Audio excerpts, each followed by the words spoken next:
Welcome to Finance Dojo.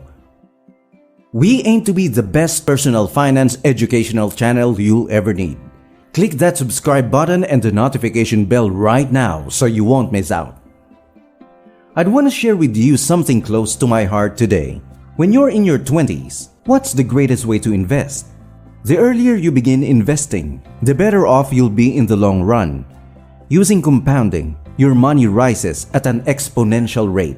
When it comes time to retire, a person who started investing earlier in life would have several times more money than someone who started later in life. To help you get a good start on investing in your early 20s, here are some pointers. To begin, learn investing rule number 1. If you want to go into investing, you'll have to learn the ropes. Some options are available for you, and I've gone through some of the considerations you'll have to make. Let me share some of my wisdom from 35 years of experience with you. There is a long line of investors, starting with Ben Graham and continuing through Warren Buffett and Charlie Munger, to me and to thousands of students who have passed down a world-class investment philosophy. To become a millionaire or billionaire, you must follow this plan. Whether you are establishing your own business, purchasing a franchise, or constructing one yourself, you should understand this approach of investing as soon as possible so that you may enjoy the benefits of compounding money for the rest of your life, which we call number 1, investing.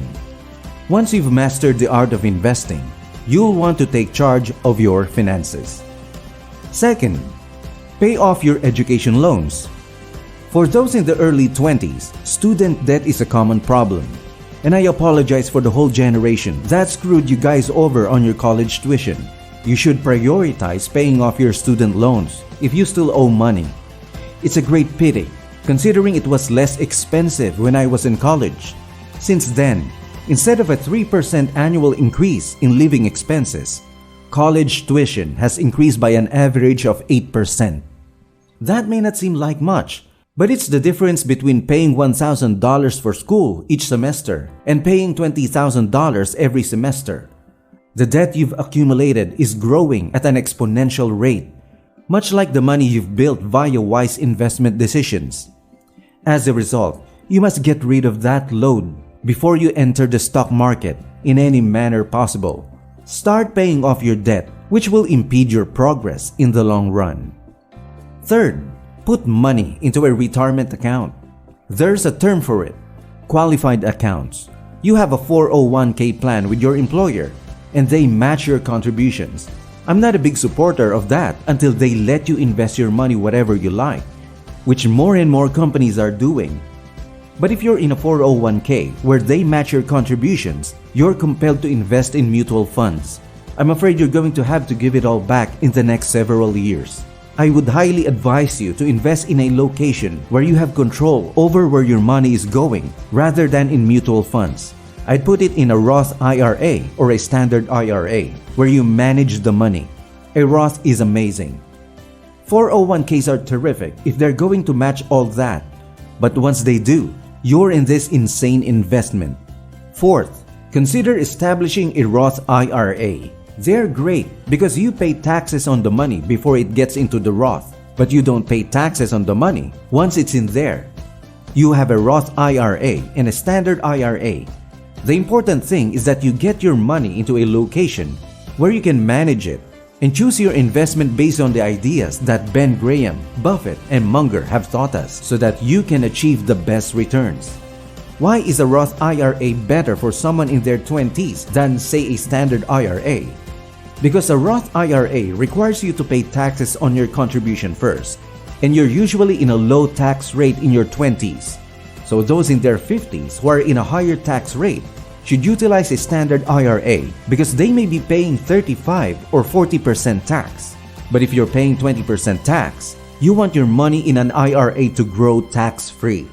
Create a budget and set savings objectives as the 5th step. This is quite important. And I didn't have a budget when I first started, but I did have the discipline of living on very little money, which is essentially what I'm talking about here. One of the things that will help you get disciplined about your investment is to make a budget so that you are pushed into a certain amount of spending and adhering to it. Sixth, Take care of yourself first. Designate a proportion of each paycheck that is deducted directly from the top. To put it another way, pay yourself first. It's critical that you do it in your 20s because those dollars you're saving and putting away in your 20s are money that turns into millions of dollars later on. Let me just cue you up here if you don't believe that's significant. Warren Buffett was in an elevator with a group of insurance executives, and one of them said he was watching Buffett stare at the dime of the elevator floor, and he said, "I was wondering whether Buffett was going to lean down and pick up this cent, right?" This billionaire didn't do it. He didn't pick up the penny, and as the doors opened, Buffett got out, turned around, and before the doors closed, he reached out and picked up the penny, and he moved on to the next billion. The idea is that Buffett knows the power of compounding and how a small amount of money today may turn into millions of dollars in 30 or 40 years.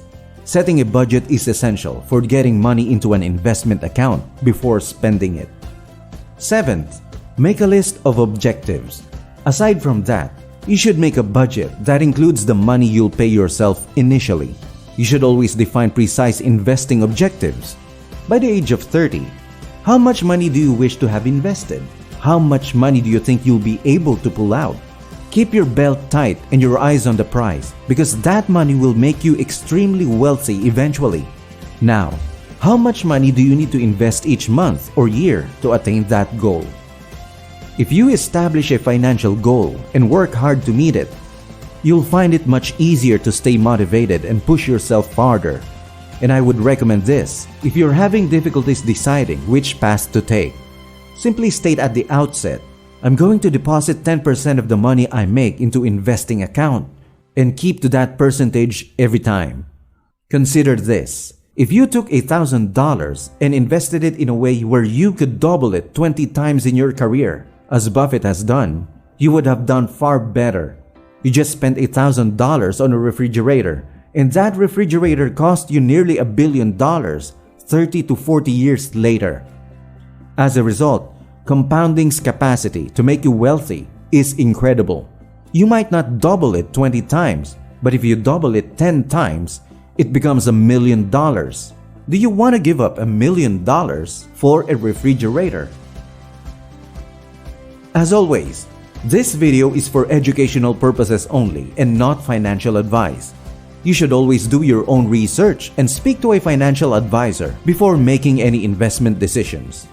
Thank you for watching and see you in the next one.